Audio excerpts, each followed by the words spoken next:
3일 제약, 최근에 좀 어려운 시기를 보냈죠. 그런데 SK증권에서 나온 한 리포트가 아주 흥미로운 이야기를 하고 있습니다. 이게 끝이 아니라 오히려 극적인 턴어라운드의 시작일 수 있다고요. 오늘 이 컴백 시나리오를 한번 제대로 파헤쳐 보겠습니다. 자, 원래 모든 컴백 스토리에는 위기가 먼저 찾아오기 마련이잖아요.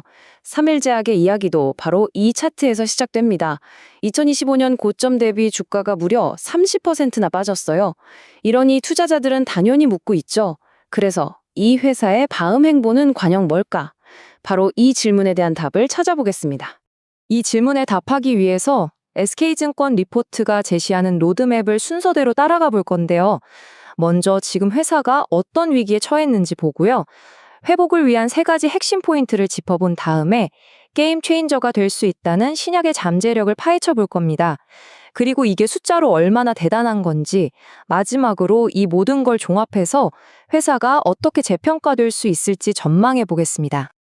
네, 그럼 첫 번째 순서, 기로에 선 기업입니다. 턴어라운드를 이야기하려면 당연히 무엇으로부터 턴어라운드 해야 하는지 알아야겠죠. 도대체 2025년에 무슨 일이 있었던 걸까요? 리포트를 보니까요, 2025년에 악재가 세 가지나 한꺼번에 터졌더라고요. 첫째, 주력 약품주 하나인 아필리브가 특허 분쟁에 휘말려서 판매가 멈췄고요. 둘째, 신약 개발에 들어가는 임상 비용이 한 번에 약 30억 원이나 발생하면서 수익을 깎아먹었습니다. 마지막으로 기대를 많이 모았던 베트남 공장 인증이 늦어지면서 매출에 구멍이 뻥 뚫렸죠. 이건 뭐 말 그대로 퍼펙트 스톰이었습니다.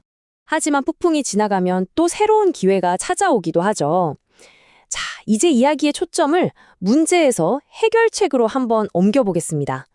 SK증권은 이 위기를 극복할 아주 강력한 세 개의 기둥이 있다고 보고 있어요. 바로 이 세 가지가 회복의 청사진입니다.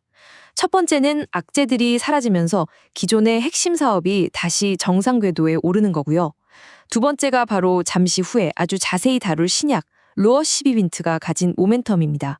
그리고 마지막 세 번째는 베트남 공장을 활용해서 다른 회사 약을 대신 생산해주는 위탁 생산, 즉 CMO 사업에서 새로운 주문을 따내는 겁니다. 이 세 가지 중에서도 애널리스트가 이건 정말 게임 체인저가 될 수 있다고 보는 딱 한 가지에 집중해 보겠습니다. 바로 루어십 인트라는 이름의 아주 혁신적인 관절염 치료제입니다. 여러분, 한번 상상해 보세요. 그냥 관절염 통증을 줄여주는 걸 넘어서요. 아예 닳아버린 연골을 더 나빠지는 걸 막거나 심지어 되돌릴 수 있다면 어떨까요? 바로 이 엄청난 질문에 대한 답이 될 수 있는 게 바로 로어 12빈트입니다. 수많은 환자들의 삶을 바꿀 수 있는 잠재력을 가졌다는 거죠. 이 약이 얼마나 대단한지 제대로 이해하려면 먼저 디모드라는 새로운 개념의 약물을 알아야 합니다. 이게 뭐냐면요. Disease Modifying Osteoarthritis Drug, 즉 근본적 골관절염 치료제라는 뜻입니다. 쉽게 비유를 한번 들어볼게요. 기존의 관절염 약들이 비가 새는 지붕 밑에서 그냥 통증을 잊게 해주는 진통제 같은 거였다면요.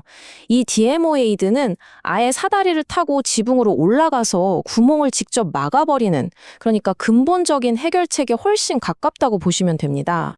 그리고 바로 이 지점이 투자자들이 가장 주목하는 부분입니다. 로얼 시미빈트는 이 DMOAid 계열에서 세계 최초로 FDA 허가를 노리는 말 그대로 펄스앤 클래스 후보물질이라는 점. 최초라는 타이틀은 시장을 선점하고 가격을 주도할 수 있다는 걸 의미하니까 그 가치가 정말 어마어마한 거죠. 자, 그래프가 나와서 조금 복잡해 보일 수 있는데 제가 아주 쉽게 설명해 드릴게요. 이 그래프는요, 쉽게 말해서 관절 간격, 그러니까 연골이 얼마나 남아 있는지를 보여주는 거예요. 당연히 위로 갈수록 좋은 거겠죠. 여기 회색 선이 가짜 약을 먹은 그룹이고요. 파란색 선이 바로 노어 12빈트를 투여한 그룹입니다. 어떠세요? 딱 봐도 파란색 선이 회색 선보다 계속 위에 있죠? 시간이 지나도 연골이 덜 닳았다는 걸 명확하게 보여주는 겁니다. 이게 바로 질병의 진행 자체를 늦춘다는 강력한 증거가 되는 거죠. 정리하자면 임상 결과, 통증도 줄여주고 기능도 개선됐고 무엇보다 3년 동안 가짜 약에 비해서 연골이 닳는 속도를 확실히 늦췄다는 겁니다. 심지어 특정 환자 그룹에서는 연골이 재생될 수 있다는 증거까지 확인됐다고 하니 정말 놀랍죠.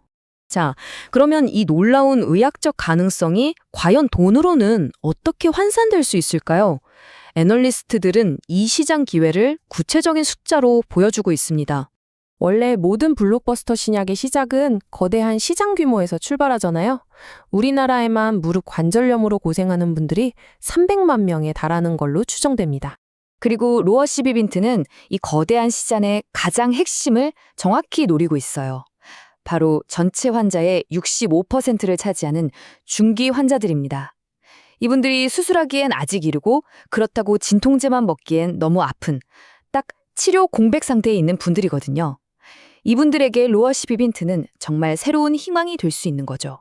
그래서 리포트는 꽤 보수적으로 잠재 매출을 추정하는데요. 한번 보세요.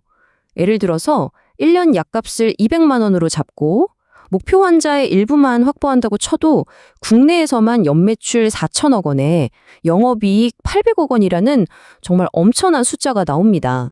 자, 그럼 이 모든 조각들을 다 맞춰봤을 때 이 회사의 미래는 과연 어떻게 그려질까요? 그래서 애널리스트의 최종 전망은 바로 이겁니다. 2025년의 부진을 완전히 딛고 일어나서 앞으로는 완벽하게 흑자로 전환될 거라는 예측이죠. 이 극적인 V자 반등이야말로 턴어라운드 스토리의 핵심이라고 할 수 있습니다. 이게 바로 리포트의 최종 결론입니다. 구조적인 재평가. 이 말 굉장히 중요합니다.